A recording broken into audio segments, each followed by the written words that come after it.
अस्सलाम वालेकुम नाज़रीन। ड्रामा सीरियल इक़्तिदार के नेक्स्ट एपिसोड में आप देखेंगे कि रोज़ की चाल तो नाकाम हो जाती है कि वो मेहरुनिसा और शाहनवाज का घर भी इसी तरह तोड़ देगी जिस तरह रोज ने अपना घर बर्बाद किया है। और वो शाहनवाज के दिल में मेहरुनिसा के ख़िलाफ़ बदगुमानियाँ और शक पैदा करने की कोशिश करती है। और उसका साबका मंगेतर और मेरा शौहर अब भी इससे राब्ते में है। और रोज को लगा था कि ये सब कुछ सुनकर शाहनवाज बहुत ज़्यादा गुस्से में आ जाएगा, उसे ये बात बर्दाश्त नहीं होगी और इसी वक्त वो मेहरुनिसा को तलाक दे देगा। मगर ये तो रोज की बहुत बड़ी खुशफहमी थी, लेकिन उसके तो फिर तमाम प्लान ही चकनाचूर हो जाते हैं। शाहनवाज रोज का मुंह बंद कर देता है कि मुझे अपनी बीवी पर पूरा एतबार है। आइंदा अगर तुमने मेहरुनिसा के बारे में अगर कुछ भी कहने की या इसके किरदार के बारे में कुछ भी कहने की कोशिश की तो मुझसे बुरा कोई नहीं होगा। अब अरूज तो गुस्से से आग बगोला हो जाती है कि राफ़े भी इसके बारे में कोई बात नहीं सुनता और अब शाहनवाज ने भी इसे कुछ भी नहीं कहा। आखिर इसमें ऐसा क्या है। इसके बाद राफ़े को पता चलता है कि अरूज ने शाहनवाज से मेहरुनिसा के किरदार के बारे में बातें की हैं, उससे रिश्ता तोड़ने की कोशिश की है। अब राफ़े अपनी माँ से कहता है कि मैंने अब तक हर तरह से इस रिश्ते को निभाने की और अरूज की हर जिम्मेदारी को निभाने की कोशिश की है।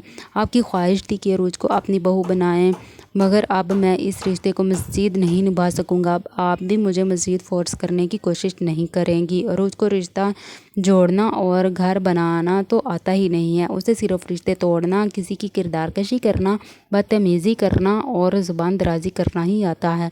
अब यकीनन राफ़े अरूज को तलाक दे देगा और यहाँ लगता है कि फिर राफ़े मुस्कान के साथ शादी कर लेगा।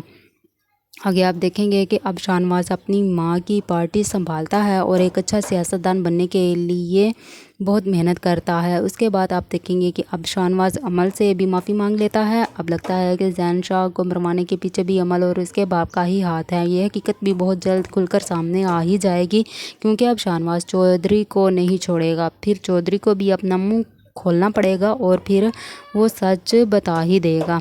आगे आप देखेंगे कि सफदर शाह खुश होता है कि समन शाह ने अपने बेटे के मरने के बाद पार्टी छोड़ दी है और सियासत को भी खैराबाद कह दिया है।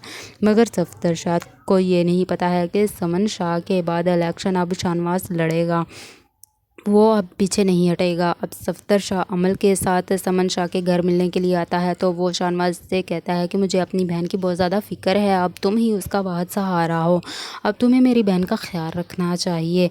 मुझे नहीं लगता कि तुमने ये इलेक्शन लड़ना चाहिए, मेरी बहन तो अभी सदमे से बाहर नहीं निकली है। अब शाहनवाज भी समझ जाता है और कहता है कि मामू, मैं अपने भाई शाहनवाज की मौत को कभी नहीं भूल सकता और ना ही भूला हूँ, और बहुत जल्द मैं अपने भाई के कातिल को ढूंढ लूँगा। जिस दिन मेरे भाई का कातिल मेरे सामने आएगा मैं उसे इबरत का निशान बना दूंगा। ये सुनकर ही सफदर शाह के तो पसीने ही छूट जाते हैं। आगे आप देखेंगे कि मेहरुनिसा शाहनवाज के साथ मिलकर गांव के लोगों के लिए स्कूल और हॉस्पिटल बनवाती है और दिन रात उनकी खिदमत में लग जाती है। अब लोग भी खुश होते हैं कि इनको हर तरह की तो सहूलत दी जा रही है और शाहनवाज हमारी इतनी खिदमत कर रहा है। अब हमारा वोट सिर्फ शाहनवाज का ही होगा। अब यकीनन इलेक्शन में जीत भी शाहनवाज की ही होगी। अभी तक अमल के माँ को ये नहीं पता है कि जैन का कातिल उसका शोहर और उसकी बेटी के कहने पर किया गया है। समन शाह के जलसे पर उनके कहने पर ही हमला हुआ था। तो फ्रेंड्स, क्या अब राफ़े अरूज को तलाक दे देगा और फिर उसकी शादी मुस्कान के साथ हो जाएगी? और क्या जैन शाह के कातिल अमल और उसका बाप है?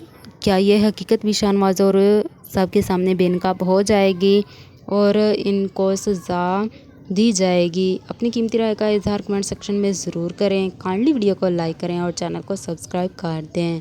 अल्लाह हाफिज़।